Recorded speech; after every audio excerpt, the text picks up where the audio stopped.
मो नाम अंकिता 32 वर्ष बयस मोर रंग टिके कला गोरा किंतु मु भाबुची एहा मोते आहुरी आकर्षणीय करिथाए। मोर एक सुंदर आकृति अछि एवं मु मो शरीर उपरे गर्वित। मु मसाज कराइबा एवं ग्रहण करिबाकु भल पाई मु एपर्यंत अनेक मसाज करिछि। केतेबेले सेलून रे, केतेबेले घरे, केतेबेले बंधु मानक माध्यमरे मु सबुबेले नुआ बाहाना खोजुछि जे केही मो शरीर को छुईबे, स्ट्रोक करिबे, मसाज करिबे एवं मते सेही शांत अनुभव देबे। एही कहानी सेही ग्रीष्म ऋतुर ग्रीष्म छुट्टी आरंभ होइथिला एवं मु पहरिबा शिखिबाकू निष्पत्ति नेइथिली। मो घर ठारू किछि दूररे एक बड़ स्टाडियम अछि। सेठारे क्रिकेट एवं बैडमिंटन भली अनेक खेल खेला जाए एवं सेठारे एक बड़ स्विमिंग पूल मध्य अछि। मु जानिथिली जे सेठारे पहरिबा क्लास मध्य अनुष्ठित हुए। मते प्रकृतरे पहरिबा शिखिबार आवश्यकता नथिला, किंतु मु पूल पानी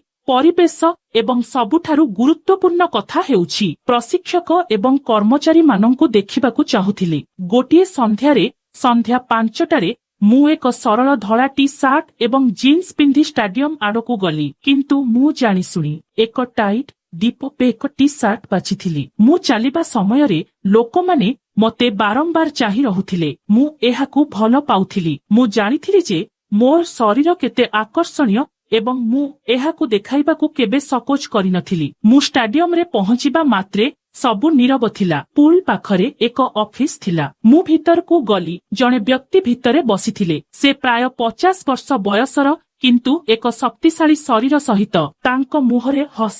से मोते देखिबा मात्रे ठिया होई मोते स्वागत कले। नमस्कार रे मु कोन आपनकू साहाय्य करि परिबी? से पचारिले। मु कहिली मु एक संतरण श्रेणी रे जोग देबाकू चाहुछि। आमर आलोचना समयरे मु जानिली जे से मुख्य प्रशिक्षक। तांको नाम लोकनाथ, किंतु समस्ते तांकू लोकनाथ सार बोली डाकुथिले। अन्य प्रशिक्षक थिले समीर, सहायक प्रशिक्षक। आमे फी विषय रे आलोचना करिथिलु। फीस बहुत कम थिला, मासिक मात्र 800 हे। मु तुरंत राजी होई गली। मु पचारिली, महाशय क्लास केतेबेले? से कहिले, महिला ब्याच संध्या 5टारे, सकाळे एक मिश्रित ब्याच अछि। मु पुणी पचारिली, वर्तमान रो महिला ब्याच रे केते जण महिला जोग दियंती? से हसी कहिले, वर्तमान केवल 2 जण आसुछंती, किंतु सेमाने नियमित नुहंती। केतेबेले सेमाने आसंती, केतेबेले सेमाने आसंती नाही। एहा सुनी मु गुप्तरे खुशी होई गली। कम लोकंक अर्थ अधिक ध्यान, अधिक साहाय्य एवं अधिक शांति। मु तुरंत फीस देई घर को फेरी गली। रास्तारे मु एक स्पोर्ट्स दुकान देखिली। मु भीतर को जाई एक पहरा पोशाक किनिली। एक कला 2 पीस, पतला ऊपर अस एवं उच्च कट तळ अस। घर को फेरिबा परे मु एहाकू पिंधिली। मते प्रकृतरे संपूर्ण फिट पसंद आसिला। परदिन संध्यारे मु निर्धारित समयरे स्टाडियम रे पहुंचिली। मु पूर्वरु मोर पहरा पोशाक पिंधिथिली। ता उपरे केवल एक पतला सार्ट पिंधिथिली। मु मोर बैग पिंधिली। मोर सार्ट खोली बाहर को आसिली। भितरे केवल 2 जण लोक बसिथिले, लोकनाथ सार एवं समीर। उभयंक बयस प्राय 50 वर्ष। मु सेमानंकू नमस्कार कली। मु पचारिली, महाशय आजि केही आसी नाहंती? लोकनाथ सार हसी कहिले, ना अंकिता, सेही 2 महिला नियमित आसंती नाही। आजि केवल तुमे एठारे अछ, आउ पोशाक बदलाई आस। मु हसी कहिली, महाशय मु पूर्वरु पोशाक पिंधि सारिछि। मु मोर ब्याग रखी पुल कड़रे पहुंचिली। मु बाहर को बाहरिबा मात्रे सेमानंक उभयंक नजर मो शरीर उपरे, मोर कला रंग उपरे, मोर टाइट पोशाक उपरे स्थिर होईगला एवं सेमाने दुहे क्षणिक पई आश्चर्य होईगले। लोकनाथ सार तांको गला सफा करी कहिले, पुल पाखकू आस। प्रथमे गोड़ हलाइबा शिख। मु पानी भितरकू पसिगली। पानी ठंडा एवं सुखद थिला। मु मो गोड़ हलाइबाकू चेष्टा कली, किंतु मो शरीर भासिला नाही। मु बहुत चेष्टा कली, किंतु पारिली नाही। लोकनाथ सार पानी भितरकू पसिगले। से मते पछरु धरिले। गोटिए हाथ मो पेट उपरे, अन्यटी मो जंघ उपरे। एहीपरि कर, तुमर गोड़कू एहीपरि घुंचाओ घुसुरी। से कहिले। तांको हाथ धीरे धीरे मो पेट उपरकू चालीगला। मु किछि कहिली नाही, बरं मु टिके पाखकू नई पड़िली। ଯାହାଦ୍ୱାରା ତାଙ୍କ ହାତ ମୋତେ ଛୁଇଁ ପାରିବ। ସମୀର ବାହାରୁ ଦେଖୁଥିଲେ। ତାଙ୍କ ଆଖିରେ ଏକ ଅଦ୍ଭୁତ ଚମକ ଥିଲା। ଏହା ଅନେକ ଦିନ ଧରି ଚାଲିଲା। ପ୍ରତିଦିନ ମୁଁ ଆସୁଥିଲି, କିନ୍ତୁ ସେହି ଦୁଇ ମହିଳା କେବେ ଆସିନଥିଲେ। ଅର୍ଥ ପ୍ରତ୍ୟେକ ଥର ମୁଁ ଏକା ଥିଲି। ଲୋକନାଥ ସାର ଏବଂ ସମୀର ମୋତେ ଏକାଠି ପାଠ ପଢାଉଥିଲେ, କିନ୍ତୁ ଶିକ୍ଷା ଦେବା ଅପେକ୍ଷା ସେମାନଙ୍କ ହାତ ମୋ ଶରୀରରେ ଘୁରୁଥିଲା। କେତେବେଳେ ମୋ ପେଟ ଉପରେ, କେତେବେଳେ ମୋ ଜଙ୍ଘ ଉପରେ, କେତେବେଳେ ମୋ ଛାତି ପାଖରେ ହାଲୁକା ସ୍ପର୍ଶ। ମୁଁ କେବେ ପ୍ରତିରୋଧ କରିନଥିଲି, ବରଂ ମୁଁ ଜାଣିଶୁଣି ଏପରି ଗତିବିଧି କଲି ଯାହା ସେମାନଙ୍କ ହାତକୁ ଭଲ ଲାଗୁଥିଲା। ଗୋଟିଏ ଦିନ ମୁଁ ପୁଲରେ ଅଭ୍ୟାସ କରୁଥିଲି। ମୁଁ ଡେଇଁ ପଡ଼ି ମୋ ଗୋଡ଼କୁ ହଲାଇବାକୁ ଆରମ୍ଭ କଲି। ଲୋକନାଥ ସାର ମୋତେ ଧରି ସାହାଯ୍ୟ କରିବାକୁ ଲାଗିଲେ। ତାଙ୍କ ହାତ ମୋ ଜଙ୍ଘ ପାଖକୁ ଗଲା। ମୁଁ ହସିଲି ଏବଂ କିଛି କହିଲି ନାହିଁ। ସମୀର ଏହା ଦେଖି ପାଣିକୁ ମଧ୍ୟ ଡେଇଁ ପଡ଼ିଲେ। ଏବେ ସେମାନେ ଦୁହେଁ ମୋତେ ଏକାଠି ଶିକ୍ଷା ଦେଉଥିଲେ, ଜଣେ ପଛରୁ, ଜଣେ ସାମ୍ନାରୁ। ମୋର ଛାତି ପାଣିରେ ଥରୁଥିଲା। ସେମାନଙ୍କ ହାତ ଏହାକୁ ସମର୍ଥନ କରୁଥିଲା। କିଛି ଦିନ ପରେ ମୁଁ ଜାଣିଶୁଣି ପରିବର୍ତ୍ତନକାରୀ ରୁମରେ ପରିବର୍ତ୍ତନ କରିବା ଆରମ୍ଭ କଲି। ପୂର୍ବରୁ ମୁଁ ବାହାରେ ପରିବର୍ତ୍ତନ କରୁଥିଲି, କିନ୍ତୁ ଏବେ ମୁଁ ରୁମ୍ ଭିତରକୁ ଯାଉଥିଲି। ମୁଁ ଦ୍ୱାର ଟିକେ ଖୋଲା ରଖି ଦେଉଥିଲି। ଧୀରେ ଧୀରେ ମୁଁ ମୋର ପୋଷାକ କାଢି ଦେଉଥିଲି। ମୋ ଛାତିକୁ ଖୋଲା କରି ମୋ ହାତରେ ଆଲିଙ୍ଗନ କରୁଥିଲି। ମୁଁ ଜାଣିଥିଲି ସେମାନେ ଦୁହେଁ ବାହାରୁ ଦେଖୁଛନ୍ତି। କୋଠରୀର କାନ୍ଥରେ ଏକ ଛୋଟ ଗାତ ଥିଲା। ସେମାନେ ସେଥି ଦେଇ ଚାହିଁ ରହୁଥିଲେ। ମୁଁ ସେମାନଙ୍କର ନିଶ୍ୱାସ ଶୁଣି ପାରୁଥିଲି। ଗୋଟିଏ ଦିନ ମୁଁ ବାଥରୁମକୁ ଗଲି। ତାପରେ ମୁଁ ଦେଖିଲି ଯେ ସେମାନେ ଦୁହେଁ ଚାପିବା ଘରେ ଠିଆ ହୋଇ ଏହାକୁ ଚାହିଁ ରହିଥିଲେ। ମୁଁ ହସି ଚୁପ ହୋଇ ଫେରି ଆସିଲି। ସେମାନେ ଜାଣିପାରିଲେ ନାହିଁ ଯେ ମୁଁ ସେମାନଙ୍କୁ ଦେଖିଛି। ଏହାପରେ ମୁଁ ପ୍ରତିଦିନ ସେହି ରୁମରେ ପୋଷାକ ବଦଳାଇବା ଆରମ୍ଭ କଲି। କେତେବେଳେ କୌଣସି ଅନ୍ତଃବସ୍ତ୍ର ବିନା, କେତେବେଳେ ହାଲୁକା ପୋଷାକ ପିନ୍ଧି, କେତେବେଳେ ସମ୍ପୂର୍ଣ୍ଣ ଖୋଲା। ଗୋଟିଏ ଦିନ କ୍ଲାସ ପରେ ମୁଁ ସେମାନଙ୍କୁ କହିଲି ଯେ ମୋର ଟିକେ ଯନ୍ତ୍ରଣା ହେଉଛି। ଲୋକନାଥ ସାର କହିଲେ, ଅଫିସ ଆସନ୍ତୁ, ମୁଁ ତେଲ ଲଗାଇ ମାଲିସ କରିବି। ମୁଁ ଖୁସି ଅନୁଭବ କଲି। ମୁଁ ଅଫିସ ଗଲି। ସେ ମୋତେ ଟେବୁଲ ଉପରେ ଶୋଇବାକୁ କହିଲେ। ସେ ତେଲ ବାହାର କରି ମୋ ପିଠିରେ ଲଗାଇବାକୁ ଲାଗିଲେ। ଧୀରେ ଧୀରେ ତାଙ୍କ ହାତ ସାରଙ୍କ ଜଙ୍ଘକୁ ଗଲା। ତାପରେ ସେ ମୋତେ ଓଲଟାଇ ଦେଲେ। ଏବେ ମୋର ଛାତି ଆଗକୁ ମୁହଁ କରିଥିଲା। ସେ ତେଲ ଲଗାଇଲେ ଏବଂ ଜୋରରେ ସେ ଚାପ ପକାଇବା ଆରମ୍ଭ କଲେ। ମୁଁ ଅଭିନୟ କଲି, ମହାଶୟ, ଆପଣ କଣ କରୁଛନ୍ତି? ଏହା ଠିକ ନୁହେଁ। କିନ୍ତୁ ମୁଁ ଆଗକୁ ଝୁଙ୍କି ପଡ଼ିଲି। ସେ ହସି କହିଲେ, ଏହା ଏକ ମସାଜ। ଏହା ଆପଣଙ୍କୁ ଆରାମ ଦେବ। ତାପରେ ସମୀର ଭିତରକୁ ଆସିଲେ। ଆମେ ଏକାଠି ମସାଜ କରିବା ଆରମ୍ଭ କଲୁ। ମୁଁ ତାଙ୍କୁ ଅଟକାଇବାକୁ ଚେଷ୍ଟା କଲି, ବୁଝାଇଲି ଯେ ଏହା କରାଯିବା ଉଚିତ ନୁହେଁ। କିନ୍ତୁ ଗଭୀର ଭିତରେ ମୁଁ ଆଶ୍ୱସ୍ତି ଅନୁଭବ କଲି। ତଥାପି ମୁଁ ଭଦ୍ର ହେବାର ଅଭିନୟ କରି ତାଙ୍କୁ ଅଟକାଇଲି। ମୁଁ ତାଙ୍କର ଉଦ୍ଦେଶ୍ୟ ସବୁ ଜାଣିଥିଲି, କିନ୍ତୁ ମୁଁ ଚାହୁଁନଥିଲି ଯେ ସେ ମୋର କଥା ବୁଝନ୍ତୁ। ଏହା ମାସ ମାସ ଧରି ଚାଲିଲା। ଏବେ ମୁଁ ଏହାକୁ ବୁଝିପାରୁଥିଲି। ଲୋକନାଥ ସାରଙ୍କ ହାତ ଧରି ମୋର ଶରୀର ପାଣି ଉପରେ ଭାସିଗଲା। ତାଙ୍କର ଗୋଟିଏ ହାତ ମୋ ପେଟ ଉପରେ, ଅନ୍ୟଟି ମୋ ଜଙ୍ଘରେ ଥିଲା। ତାଙ୍କର ଉଷ୍ମ ହାତ ମୋର କଳା ଚର୍ମକୁ ସ୍ପର୍ଶ କଲା ଏବଂ ମୁଁ ଏକ ଅଦ୍ଭୁତ ଝିମଝିମ ଅନୁଭବ କଲି। ସମୀର ପାଖରୁ ଦେଖୁଥିଲା। ତାଙ୍କ ଆଖିରେ ଏକ କାମନା। ଲୋକନାଥ ସାର କହିଲେ, ଅଙ୍କିତା, ଏହା କରିଚାଲ। ଯଦି ତୁମେ ପ୍ରତିଦିନ ଏହା ଅଭ୍ୟାସ କର, ତେବେ ତୁମେ ଶୀଘ୍ର ଶିଖିବ। ମୁଁ ହସି ରାଜି ହେଲି। ମୁଁ ଭାବିଲି ଯେ ଏହି ଅଭ୍ୟାସ ମୋତେ କେଉଁଠିକୁ ନେଇଯିବ।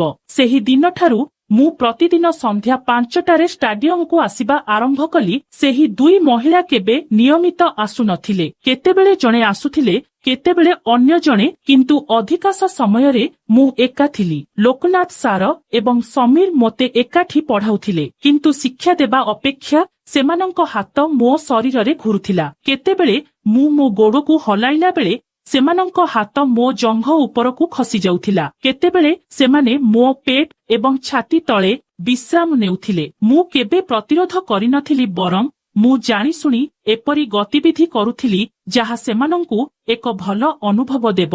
ମୋର ସ୍ତନ ମୋର ପହରା ପୋଷାକରେ ଥରୁଥିଲା ଏବଂ ସେମାନେ ଉଭୟ ମୋତେ ଚାହିଁ ରହୁଥିଲେ। ଏହିପରି ଅନେକ ଦିନ ବିତିଗଲା। ମୁଁ ପ୍ରତିଦିନ ଏକ ନୂତନ ପହରା ପୋଷାକ ପିନ୍ଧୁଥିଲି। କେତେବେଳେ ଲାଲ, କେତେବେଳେ ନୀଳ, କେତେବେଳେ ହଳଦିଆ, ସବୁ ଟାଇଟ୍ ଏବଂ ଆକର୍ଷଣୀୟ। ପଛ ଖୋଲା ଥିଲା, ଉପର ଅସ କେବଳ ମୋ ଛାତିକୁ ଘୋଡ଼ାଇ ରଖିବା ପାଇଁ ଯଥେଷ୍ଟ। ଯେତେବେଳେ ମୁଁ ପାଣି ଭିତରକୁ ଯାଉଥିଲି, ସେମାନେ ମଧ୍ୟ ଭିତରକୁ ଯାଉଥିଲେ। ପଛରୁ ଜଣେ, ଆଗରୁ ଜଣେ। ଏପରି କର, ଏହିପରି ହାତ ଘୁଞ୍ଚାଅ। ସେମାନେ ଏହା କହୁଥିଲେ। ମୋ କଟି, ଅଣ୍ଟା ଏବଂ କେତେବେଳେ ମୋ ଗୋଡ଼ ମଝିରେ ସ୍ପର୍ଶ କରୁଥିଲେ। ମୁଁ ହସି ସେମାନଙ୍କୁ ଉତ୍ସାହିତ କରୁଥିଲି। ସେମାନଙ୍କର ସାହସ ବଢିଥିଲା। ଏବେ ସେମାନେ ମୁକ୍ତ ଭାବରେ ମୋ ଛାତିକୁ ଛୁଇଁବେ ଏବଂ ଚାପିବେ ଏବଂ ମୁଁ କେବଳ ହସିବେ। ଗୋଟିଏ ଦିନ ମୁଁ ପୁଲରେ ଅଭ୍ୟାସ କରୁଥିଲି। ମୁଁ ଫ୍ରିଷ୍ଟାଇଲ କରିବାକୁ ଚେଷ୍ଟା କରୁଥିଲି। ହଠାତ୍ ମୋତେ ବାଥରୁମ୍ ଯିବାକୁ ପଡ଼ିଲା। ମୁଁ ପାଣିରୁ ଉଠି ଚାରିପାଖକୁ ଚାହିଁଲି। ଲୋକନାଥ ସାର ଏବଂ ସମୀରଙ୍କୁ କୌଣସି ସ୍ଥାନରେ ଦେଖାଗଲା ନାହିଁ। ମୁଁ ମହିଳାମାନଙ୍କ ପୋଷାକ ବଦଳାଇବା ଘର ଆଡ଼କୁ ଗଲି। ଦ୍ୱାର ଟିକେ ଖୋଲା ଥିଲା। ମୁଁ ଭିତରକୁ ଯାଇ ସେମାନଙ୍କୁ ଦେଖିଲି। କାନ୍ଥରେ କାନ ଚାପି କିମ୍ବା ଗାତ ଦେଇ ଚାହିଁ ରହିଥିଲି। ଭିତରେ ଦୁଇ ମହିଳା ଭୟଭୀତ ହୋଇ ପୋଷାକ ବଦଳାଉଥିଲେ। ମୁଁ ଚୁପଚାପ ପଛକୁ ହଲି ମୋର କାମ ସାରି ବାହାରକୁ ଆସିଲି। ସେମାନେ ଜାଣିପାରିଲେ ନାହିଁ ଯେ ମୁଁ ସେମାନଙ୍କୁ ଦେଖିଛି। କିଛି ସମୟ ପରେ ଦୁଇ ମହିଳା ବାହାରକୁ ଆସିଲେ। ତାଙ୍କ ପଛେ ଲୋକନାଥ ସାର୍ ଏବଂ ସମୀର ହସୁଥିଲେ। ସେମାନଙ୍କ ମୁହଁରେ ସନ୍ତୋଷର ଛାପ। ମୁଁ ନିଜକୁ ମନେ ମନେ ହସିଲି। ମୋ ମନରେ ଏକ ଭାବନା ଆସିଲା, ଯଦି ମୁଁ ପ୍ରତିଦିନ ଏହି କୋଠରୀରେ ପୋଷାକ ବଦଳାଇବି ତେବେ ସେମାନେ ମୋର ସମ୍ପୂର୍ଣ୍ଣ ଶରୀର ଦେଖିପାରିବେ। କେବଳ ଏହା ଭାବି ମୋ ଭିତରେ ଉତ୍ସାହର ଲହରୀ ଖେଳି ଗଲା। ସେହି ଦିନଠାରୁ ମୁଁ ପୋଷାକ ବଦଳାଇବା ଘରରେ ପୋଷାକ ବଦଳାଇବା ଆରମ୍ଭ କଲି। ମୁଁ ଜାଣିଶୁଣି ଦ୍ୱାରକୁ ସମ୍ପୂର୍ଣ୍ଣ ବନ୍ଦ କରି ନଥିଲି, ଏହାକୁ ଟିକିଏ ଖୋଲା ରଖିଥିଲି। ଭିତରକୁ ପଶିଗଲେ ମୁଁ ଧୀରେ ଧୀରେ ମୋର ପୋଷାକ କାଢିଦେଲି। ମୁଁ ମୋ ଛାତିକୁ ଖୋଲା କରିଦେଲି। ହାତରେ ଆଲିଙ୍ଗନ କରି ଘୁଞ୍ଚାଇଲି। ତାପରେ ମୁଁ ତଳ ଅସ କାଢିଦେଲି। ମୁଁ ଜାଣିଥିଲି ଯେ ସେମାନେ ଗାତ କିମ୍ବା ଖୋଲା ଦ୍ୱାର ଦେଇ ଦେଖୁଛନ୍ତି। ମୁଁ ସେମାନଙ୍କର ନିଶ୍ୱାସ ଶୁଣି ପାରୁଥିଲି। କେତେବେଳେ ମୁଁ ଜାଣିଶୁଣି ଦର୍ପଣ ସାମ୍ନାରେ ଠିଆ ହୋଇ ନିଜକୁ ଦେଖିବାର ଅଭିନୟ କରୁଥିଲି, କିନ୍ତୁ ପ୍ରକୃତରେ ମୁଁ ସେମାନଙ୍କ ପାଇଁ ପ୍ରଦର୍ଶନ କରୁଥିଲି। କିଛି ଦିନ ଧରି ମୁଁ ପ୍ରତିଦିନ କିଛି ନୂଆ ଚେଷ୍ଟା କରୁଥିଲି। କେତେବେଳେ କୌଣସି ଅନ୍ତଃବସ୍ତ୍ର ବିନା, କେତେବେଳେ ହାଲୁକା ପୋଷାକ ପିନ୍ଧି, କେତେବେଳେ ସମ୍ପୂର୍ଣ୍ଣ ଖୋଲା ହୋଇ ବୁଲୁଥିଲି। ସେମାନେ ଦୁହେଁ ଅଧିକରୁ ଅଧିକ ଉତ୍ସାହିତ ହୋଇଗଲେ। ସେମାନଙ୍କର ସ୍ପର୍ଶ ଅଧିକ ତୀବ୍ର ହୋଇଗଲା। ପୁଲ ଭିତରେ ସେମାନେ ଖୋଲାଖୋଲି ଭାବରେ ମୋ ଛାତିକୁ ଚାପି ଦେଉଥିଲେ ଏବଂ ମୋ ଜଙ୍ଘକୁ ଚାପୁଡା ମାରୁଥିଲେ। ମୁଁ କେବଳ ହସି କହିଥିଲି, ମହାଶୟ, ଏପରି କରନ୍ତୁ ନାହିଁ। କିନ୍ତୁ ମୁଁ ମୋ ଶରୀରକୁ ଆଗକୁ ବଢାଇ ଦେଉଥିଲି। ଗୋଟିଏ ଦିନ ଦୁଇ ମହିଳା ଆସିନଥିଲେ। ମୁଁ ଏକା ଥିଲି। ମୁଁ ପୁଲ ଭିତରେ ଅଭ୍ୟାସ କରୁଥିଲି। ମୁଁ ପାଣିକୁ ଡେଇଁ ପଡ଼ିଲି। ହଠାତ୍ ମୋର ଗୋଡ଼ରେ ଏକ ତୀବ୍ର ଯନ୍ତ୍ରଣା ଅନୁଭବ ହେଲା। ଏହା କଞ୍ଚା ହୋଇଗଲା। ମୁଁ ଚିତ୍କାର କଲି। ଲୋକନାଥ ସାର ତୁରନ୍ତ ପାଣିକୁ ଡେଇଁ ପଡ଼ିଲେ। ସେ ମୋତେ ଉଠାଇ ବାହାର କଲେ। କଣ ହେଲା ଅଙ୍କିତା? ସେ ଚିନ୍ତିତ ହୋଇ ପଚାରିଲେ। ମୁଁ ତାଙ୍କୁ ମୋର ଗୋଡ଼ ଦେଖାଇଲି। ସମୀର ମଧ୍ୟ ସାହାଯ୍ୟ କଲେ ଏବଂ ମୋତେ ଅଫିସ ରୁମକୁ ନେଇଗଲେ। ସେ ମୋତେ ସୋଫାରେ ଶୁଆଇ ଦେଲେ। ଲୋକନାଥ ସାର କହିଲେ, ଚିନ୍ତା କର ନାହିଁ, ମୁଁ ତେଲ ଲଗାଇ ମାଲିସ କରିବି। ତୁମେ ତୁରନ୍ତ ଆରାମ ପାଇବ। ସେ ସମୀରଙ୍କୁ କହିଲେ, ବାମ ମାସ ଆଲମାରିରୁ ତେଲ ବୋତଲ ଆଣ। ସମୀର ତାହା ଆଣିଲା। ଲୋକନାଥ ସାର ମୋ ଗୋଡ଼ରେ ତେଲ ଲଗାଇ ମାଲିସ କରିବାକୁ ଲାଗିଲେ। ଧୀରେ ଧୀରେ ତାଙ୍କ ହାତ ମୋ ଜଙ୍ଘ ଉପରକୁ, ତାପରେ ଉପରକୁ ଘୁଞ୍ଚିଗଲା। ମୁଁ ମୋର ଆଖି ବନ୍ଦ କଲି। ତାପରେ ସେ ମୋର ପୋଷାକ ଉଠାଇ ମୋ ଛାତିକୁ ସ୍ପର୍ଶ କଲେ। ସେ ଏହାକୁ ଜୋରରେ ଚିପିଲେ। ମୁଁ ଅଭିନୟ କଲି, ମହାଶୟ, ଆପଣ କଣ କରୁଛନ୍ତି? ସେ ହସି କହିଲେ, ଆପଣଙ୍କର ଏହା କରିବା ଉଚିତ। ଆପଣ ଶାନ୍ତ ରୁହନ୍ତୁ। ଆପଣ ଭଲ ଅନୁଭବ କରିବେ। ମୁଁ ତାଙ୍କୁ ପୁଣି କହିଲି, ମହାଶୟ, ଏପରି କରନ୍ତୁ ନାହିଁ। କିନ୍ତୁ ମୋର ସ୍ୱର ଦୁର୍ବଳ ଥିଲା। ମୁଁ ଜାଣିଥିଲି ଯେ ସେମାନଙ୍କର ସମ୍ପୂର୍ଣ୍ଣ କାର୍ଯ୍ୟକ୍ରମ ସେହିଦିନ ଆରମ୍ଭ ହେବାକୁ ଯାଉଛି। ମୁଁ ଏହାକୁ ଉପଭୋଗ କରୁଥିଲି। ମୁଁ ବାହ୍ୟ ପ୍ରତିରୋଧ ଦେଖାଇବି, କିନ୍ତୁ ମୋର ଶରୀର ଆଗକୁ ବଢିବ। ସେହି ଦିନଠାରୁ ସବୁକିଛି ବଦଳିଗଲା। ମୁଁ ଷ୍ଟାଡିୟମ ପାଇଁ ଆଗ୍ରହୀ ହେବାକୁ ଲାଗିଲି। ପ୍ରତିଦିନ ସନ୍ଧ୍ୟାରେ ମୁଁ ପ୍ରସ୍ତୁତ ହୋଇ ଚାଲି ଯାଉଥିଲି। ଏକ ନୂତନ ପୋଷାକ, କେତେବେଳେ ବିକିନି ଶୈଳୀ, କେତେବେଳେ ଏକ ପିସ୍, କିନ୍ତୁ ଏତେ ଟାଇଟ୍ ଯେ ମୋ ଶରୀରର ପ୍ରତ୍ୟେକ ବକ୍ର ଉଜ୍ଜ୍ୱଳ ହୋଇଯାଉଥିଲା। ଘରେ ମୁଁ ଦର୍ପଣ ସାମ୍ନାରେ ଠିଆ ହୋଇ ନିଜକୁ ପ୍ରଶଂସା କରୁଥିଲି। ଭାବୁଥିଲି ଯେ ଆଜି ମୋର କେଉଁ ନୂତନ ଅଭିଜ୍ଞତା ହେବ। ପରଦିନ ମୁଁ ପହଞ୍ଚିଲି ଏବଂ ପୁଲ ସମ୍ପୂର୍ଣ୍ଣ ଖାଲି ଥିଲା। କେବଳ ଲୋକନାଥ ସାର ଏବଂ ସମୀର। ମୁଁ ହସି ହସି ଭିତରକୁ ଗଲି। ମହାଶୟ, ସେହି ମହିଳାମାନେ ଆଜି ଆସିବେ ଠିକ୍ ନା? ମୁଁ ଚିଡେଇ ପଚାରିଲି। ଲୋକନାଥ ସାର ହସିଲେ। ସେ କେବେ ଆସନ୍ତି ନାହିଁ। ଏବେ ତୁମେ ଆମର ଏକମାତ୍ର ଶିଷ୍ୟ। ମୁଁ ନିଜକୁ ମନେ ମନେ ହସିଲି। ଶିଷ୍ୟ ନା ରାଣୀ? ମୁଁ ଚେଞ୍ଜିଙ୍ଗ ରୁମକୁ ଗଲି। ମୁଁ ଜାଣିଶୁଣି ଦ୍ୱାର ଅଧା ଖୋଲା ରଖିଲି। ମୁଁ ଧୀରେ ଧୀରେ ପୋଷାକ ପିନ୍ଧିଲି। ଆଜି ଲାଲ ରଙ୍ଗଟି ପଛରେ କେବଳ 2ଟି ସୂତ୍ର ସହିତ ବନ୍ଧା ହୋଇଥିଲା। ଛାତିର ଅଞ୍ଚଳ ଏତେ ଗଭୀର ଥିଲା ଯେ ପ୍ରାୟ ସବୁକିଛି ଦୃଶ୍ୟମାନ ହେଉଥିଲା। ମୁଁ ଦର୍ପଣ ସାମ୍ନାରେ ଠିଆ ହୋଇ ମୋ ଶରୀରକୁ ହଲାଇଲି ଏବଂ ତାକୁ ଆଦର କଲି। ମୁଁ ଜାଣିଥିଲି ସେମାନେ ଦୁହେଁ ଗାତ ଦେଇ ଦେଖୁଛନ୍ତି। ସେମାନଙ୍କର ନିଶ୍ୱାସ ଭାରି ହେଉଥିଲା। ମୁଁ ବାହାରିବା ମାତ୍ରେ ଲୋକନାଥ ସାର କହିଲେ, ଅଙ୍କିତା, ଆମେ ଆଜି ଡାଇଭି ଅଭ୍ୟାସ କରିବୁ। ମୁଁ ରାଜି ହୋଇଗଲି। ମୁଁ ଉଚ୍ଚ ଗ୍ରାଇଭି ବୋର୍ଡ ଉପରେ ଚଢ଼ିଲି।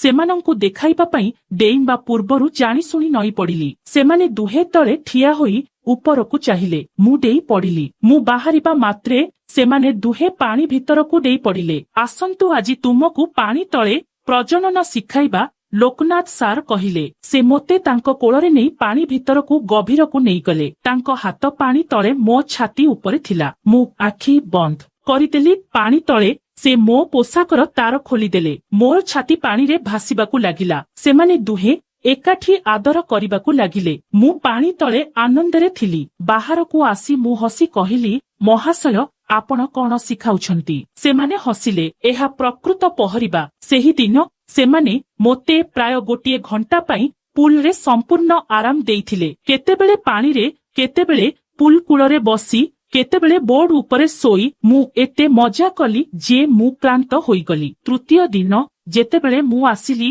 ଲୋକନାଥ ସାର କହିଲେ, ଅଙ୍କିତା, ଆମର ଜଣେ ବନ୍ଧୁ ଆଜି ଆସିବେ। ଭେଙ୍କଟେଶ ଷ୍ଟାଡିୟମର ରକ୍ଷଣାବେକ୍ଷଣ ଦାୟିତ୍ୱରେ ଅଛନ୍ତି। ସେ ଜଣେ ଭଲ ପହଁରିବା ବ୍ୟକ୍ତି ମଧ୍ୟ।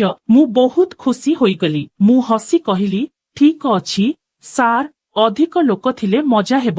ସେମାନେ ଉଭୟ ପରସ୍ପରକୁ ଚାହିଁ ହସିଲେ। ଭେଙ୍କଟେଶ ଆସି ପହଞ୍ଚିଲେ। ପ୍ରାୟ 52ରୁ 53 ବର୍ଷ ବୟସ।